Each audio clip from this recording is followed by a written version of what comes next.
আসসালামু আলাইকুম। কেমন আছেন সবাই? আশা করি ভালো আছেন। আলহামদুলিল্লাহ আমিও ভালো আছি। তো আমি গ্রামে থাকি। আর গ্রামে থাকি যেহেতু কৃষিকাজ করব না এটা তো কোনোভাবেই হতে পারে না।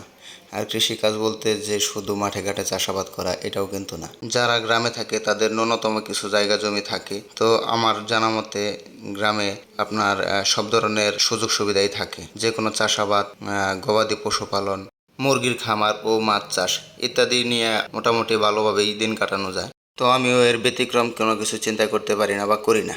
আমার ধ্যান জ্ঞানের মধ্যেই কীরকম যেন এই কৃষিকাজগুলোই। আর আমার সর্বোচ্চ চাহিদা হচ্ছে যে স্মার্ট যে কাজগুলো আছে এগুলাই করার জন্য।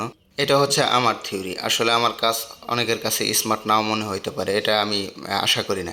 তবে আমি মনে করি যে আমার কাছে যেটা ভালো মনে হয় যে হ্যাঁ এই কাজটা ভালো হয়েছে, তো এটাকে আমি ভালোই মনে করি। বা এর মধ্যে কতটুকু ভালো করা যায় আমার সিদ্ধান্তের মধ্যে যতটুকু মনে হয় যে এইভাবে করলে ভালো হয়, তো আমি ওইটাই করার চেষ্টা করি। আর একটা কাজ যদি আমি করতে চাই তার আগে আমি অনেকবার চিন্তা ভাবনা করি যে এটা আসলে কিভাবে করলে এটার খুব সুন্দর একটা সমাধান আনা সম্ভব। অনেকেই হয়তো জানেন যে আমি মাঠে কাজ করি বা আমার কাজের মধ্যেই হচ্ছে যে এই গরু ছাগল মুরগি মাছগুলো নিয়েই আমার কাজ। আমি যত মানে আমার কাজের জন্য যত দূরেই যাই বা যেদিকেই যাই অবশ্যই আমি মানুষের কাছ থেকে দেখি তারা কিভাবে করে, তাদের কাছ থেকে আমি জানি।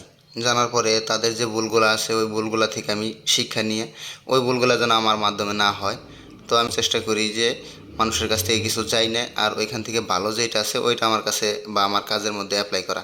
কারণ হচ্ছে এই সেক্টরে আমি অনেক লস করছি এইটুকু, 2019 সাল থেকে শুরু করে 21 সাল পর্যন্ত এই 2 বছরের মধ্যে মোটামুটি আমার ভালো একটা লস হয়েছে। তো আমি চাই না যে আর দ্বিতীয়বার এইরকম কোনো লসের সম্মুখীন হইতে হয়। সেই জন্য আমি সবসময় চেষ্টা করি যে আমার যেখানে নেগেটিভ মনে হয় ওই জায়গাটাতে আমি বেশি সময় দিয়ে ওইটাকে যত দ্রুত সম্ভব রিকভার করার চেষ্টা করি। আরেকটা বিষয় হচ্ছে যে যেহেতু লস খাওয়ার পিছনে বড় একটা কারণ ছিল যে লেবার দিয়ে আসলে কাজ করাইতে গেলে তাদেরকে বিশ্বাস পরিপূর্ণ করবেন ঠিকই, কিন্তু নজরদারিতে রাখতে হবে। কারণ তারা যদি সময় পায় কাজে যে পরিমাণ গাফিলাতি করে বা একটা কিছু হয়েছে আপনাকে যদি না জানায় ভয়ে যে না আমি জানাইলে হয়তো আমাকে কোনো কিছু বলতে পারে, তো তখন এটা হচ্ছে আপনার জন্য বড় একটা ক্ষতির কারণ হয়ে দাঁড়াবো। কারণ উনি ওইটা ওনার নিজের কাছে রেখে দিল, আপনার ক্ষতির জন্য সে প্রস্তুত করে রাখলো আপনাকে। সব কাজ কখনো নিজে একা করা সম্ভব না, অবশ্যই কাজের লোক লাগবেই। আর সব কাজই যদি আপনি একা করেন তাহলে প্ল্যান করবেন কখন? নিজে ভালো কিছু করার জন্য প্ল্যানিং করার জন্য নিজের কাছে সময় থাকতে হবে পর্যাপ্ত পরিমাণ।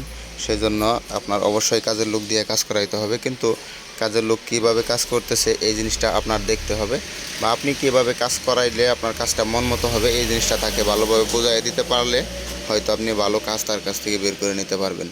তো আমি আপনাদের কাছে এটুকুই আর কি রিকোয়েস্ট রাখবো যে যে যাই করেন সবসময় নিজের মতো করে করার চেষ্টা করবেন আর নিজের কাজটা নিজের পছন্দ মতো করবেন।